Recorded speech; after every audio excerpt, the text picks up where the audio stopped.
The After the Affair podcast with me, Luke Shillings, is here to help you process, decide, and move forward on purpose following infidelity. Together, we'll explore what's required to rebuild trust not only in yourself, but also with others. Whether you stay or leave, I can help. And no matter what your story, there will be something here for you. Let's go.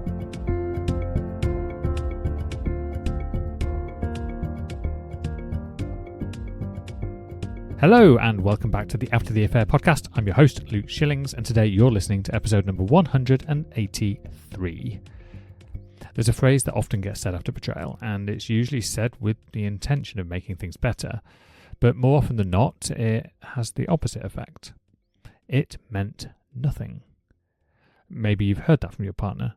Maybe it was said in a moment where they were trying to reassure you, trying to reduce the damage, trying to help you understand that what happened wasn't about love. But when those words land, they don't always feel that reassuring. In fact, for many people, they feel confusing, upsetting even, because if it meant nothing, well, why does it hurt so much? And more importantly, why did it happen at all? Before we go any further, I want to zoom out for a moment, because this episode sits within a pattern we've been exploring over the last couple of weeks. In episode 181, we looked at an explanation. In that case, it was the alcohol. Then, in episode 182, we explored the statement of, it just happened. And now today, we're looking at, it meant nothing. And what's interesting is that all three of these phrases are often said with the intention of making things feel less serious, less threatening, easier to process. Yet in reality, they often do the opposite, because each one, in its own way, removes something important. It was the alcohol, removes responsibility. It just happened, removes the process. And it meant nothing, removes meaning.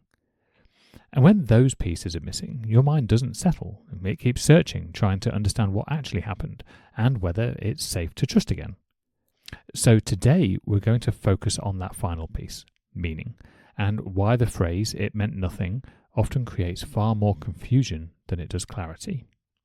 So let's start by looking at the intention, because in many cases when someone says it meant nothing, they're not trying to dismiss your pain, they are trying to communicate something specific. They're trying to say it wasn't about replacing you, it wasn't about love, it didn't mean I value them more than you, it didn't mean I wanted a different life.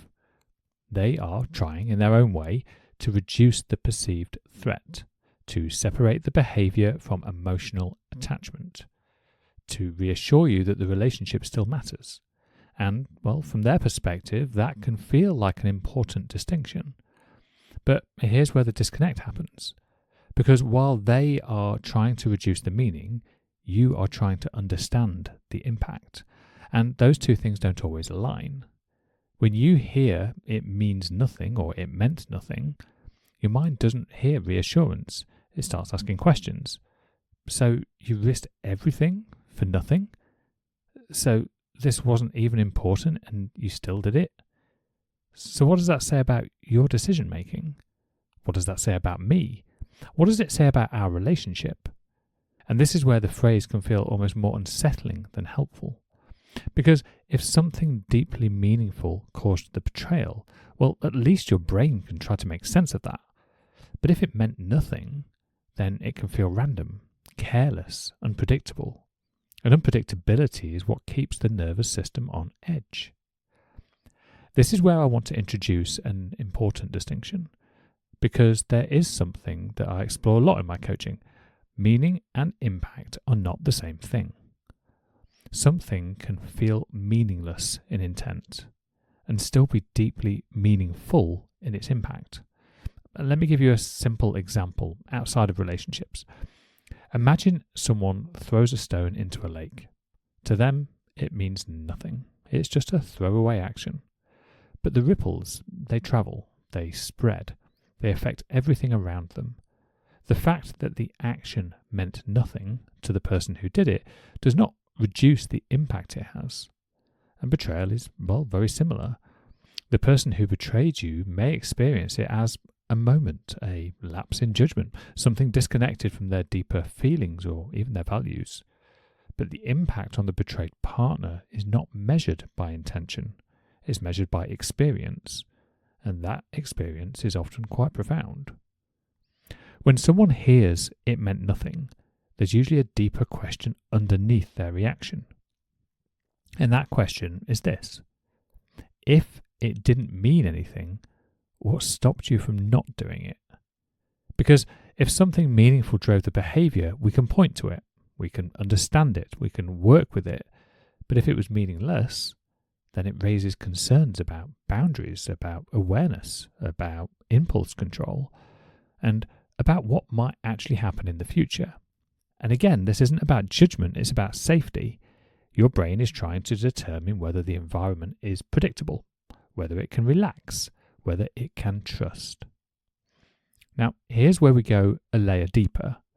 Because when someone says "it meant nothing," they're usually referring to one specific type of meaning.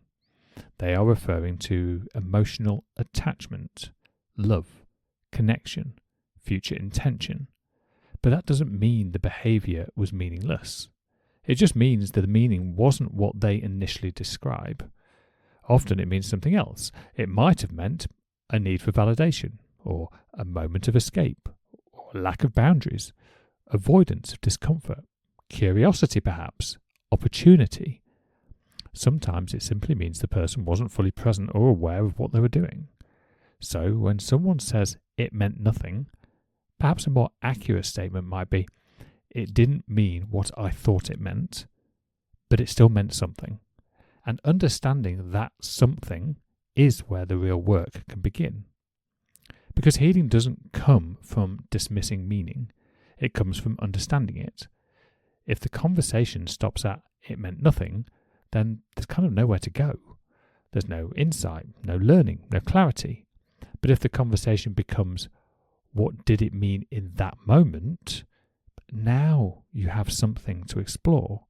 Now you can look at patterns, at behaviour, at emotional states, at boundaries. And that's what allows both people to feel more grounded moving forward.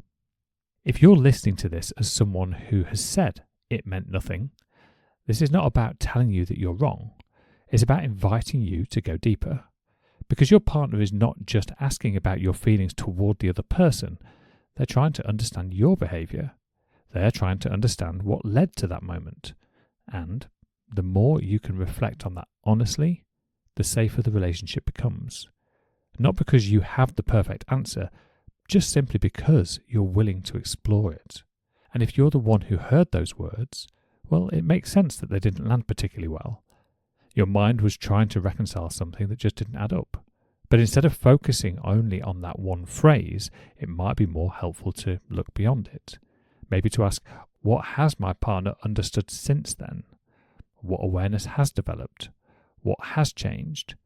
Because the meaning of the past matters, but the learning for the future matters more. Over the past few episodes, we've explored the different explanations people give after betrayal. It was the alcohol, it just happened, it meant nothing. And while each of these may contain a piece of truth, on their own they're often incomplete. They simplify something that is actually quite complicated. And complexity is not something to avoid, it's something to understand. Because when you understand the full picture, you create the opportunity for real change. So if you've heard the words "it meant nothing," perhaps the question isn't "was that true or false?" but instead, what did it mean beneath the surface? Because the answer to that question is often where at least some clarity can begin. And clarity is what allows you to move forward, whether that's together or individually. If you find yourself stuck on questions like this, replaying conversations, trying to make sense of explanations that never quite landed, you don't have to do that alone. This is exactly the kind of work I do with clients, helping you understand not just what happened, but why it happened and what it means for you moving forward. You can visit lifecoachluke.com and book a discovery call. But until next week, take care of yourself. I'll talk to you soon.